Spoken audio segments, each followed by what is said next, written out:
Hi, and welcome to my channel. My name is Amanda, and we're going to be talking about the fantasy reads from this month.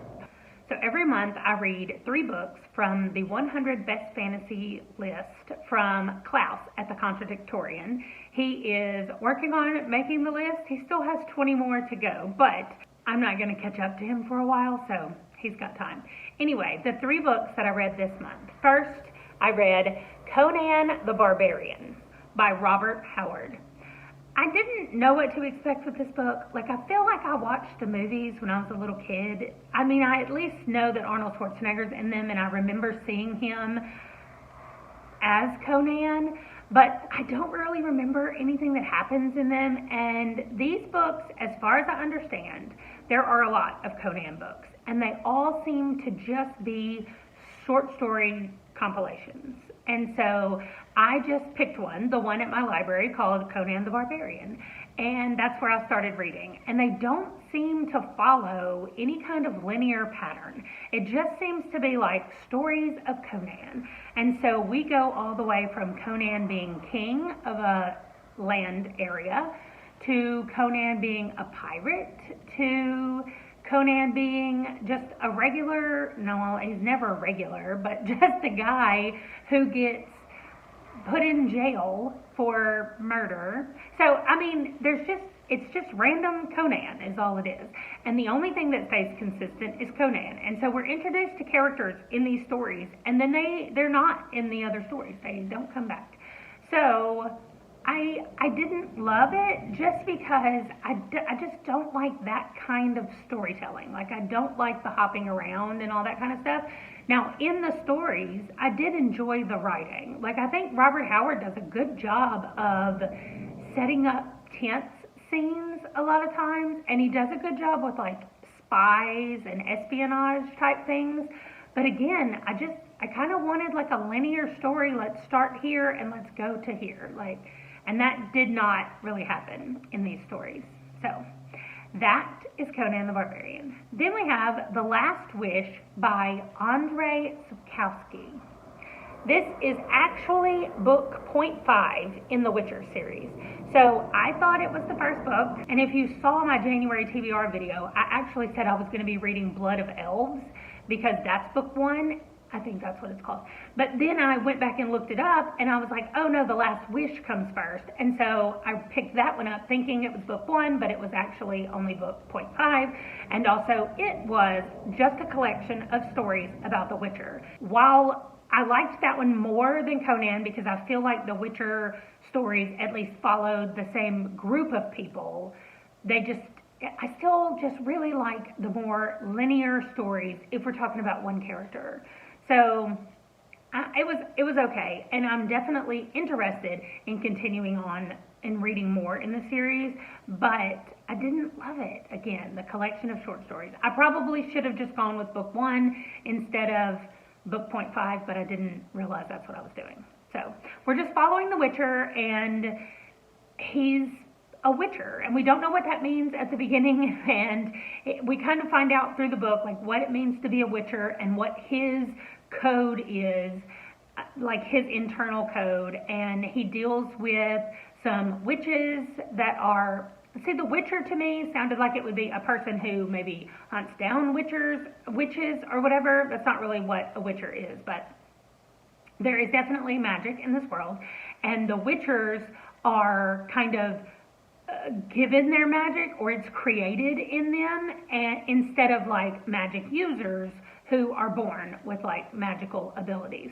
That is my understanding of it, at least. I have not played the video game. I have not watched any of the movies or TV shows or whatever is out. I have only read this one book, so I might be getting something wrong, but that is what I understand it to be right now.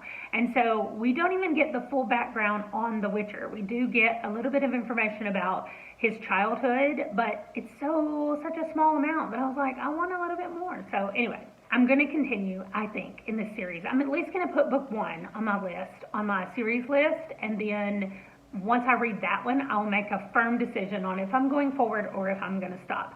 My husband is very interested in reading this series, and he was like, I found a 9-book collection, but it was $200. So we're for sure not doing that on a series that I don't even know if I'm going to read, and he wants to, but who knows if he's going to like it. So we're going to take this one book at a time.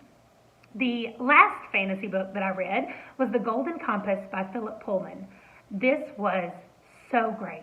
First of all, I listened to it on Libby on my library audio book, and it was a full cast audio, and I really enjoyed it. The little kids did a great job in the production of it, but the actual story is of a girl who is being raised at Oxford College, and she doesn't really know where her parents are or if they're alive or anything like that. And so through the course of the story, she learns about her parents, she learns about herself, and just starts to figure out what's going on in this world that is not quite right.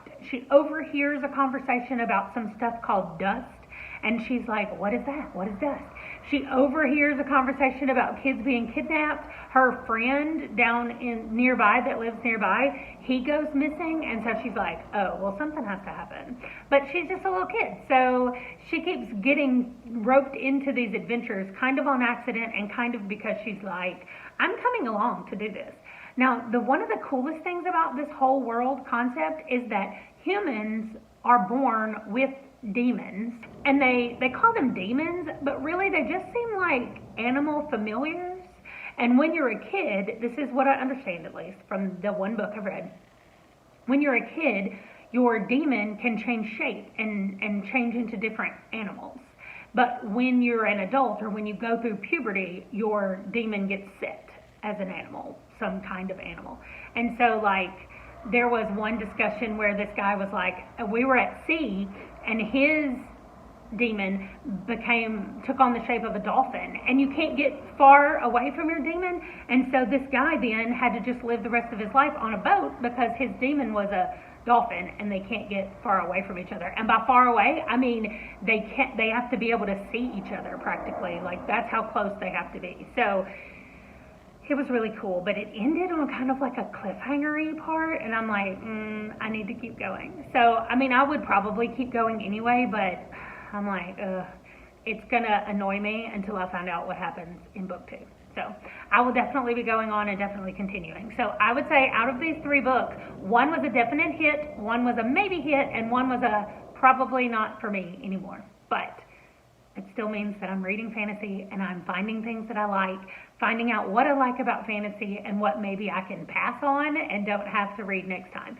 So I'm excited for my next 3 books. I don't know what they are, but I am excited to keep going and finish out the 100 Best Fantasy. And now I have a line on my face.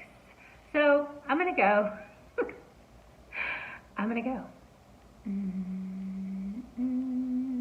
Let me know if you've read any of these. Let me know what you thought about them, and if you're going to read them, I would like to know when you're finished. Thank you for joining me, and I will see you in my next video. Bye, guys.